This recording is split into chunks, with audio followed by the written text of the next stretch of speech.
In this video, you'll learn how to add a video to your Udemy course.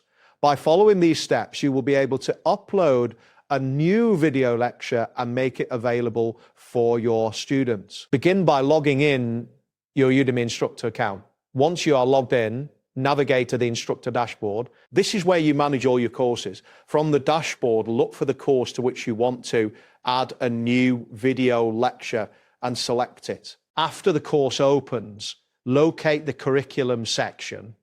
This area displays all your course lessons and modules, allowing you to organize lectures, videos, quizzes, and other learning materials. It is essential to have your course structure prepared before adding the video, as proper organization enhances the learning experience for students. Next, within the curriculum section, find and click the option to add a new lecture.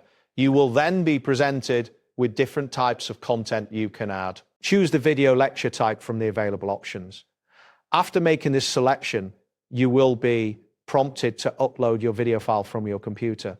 Keep in mind that Udemy supports common video formats, including MP4 and MOV. Once you select your video file, the platform will initiate the upload process.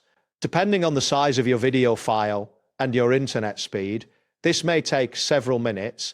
During this upload, Udemy will also prepare your video for streaming, ensuring a smooth playback experience for students. Once the video finishes uploading, take a moment to review the lecture settings.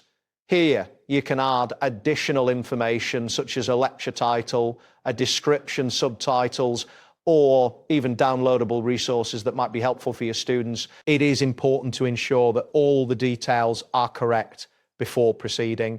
After confirming that everything looks satisfactory, you will need to click either the Save or Publish option to finalize the process. This action will officially add the video to your course curriculum. After publishing, the video lecture will become accessible to students enrolled in your course. They will be able to view the lecture from their learning dashboard. Regularly updating your course with new videos is a beneficial practice that can help keep students engaged and improve their learning experience. Remember to check your available storage before uploading large files, as insufficient space may hinder the process. That wraps up today's guide. Thanks for watching, and catch you in the next tutorial.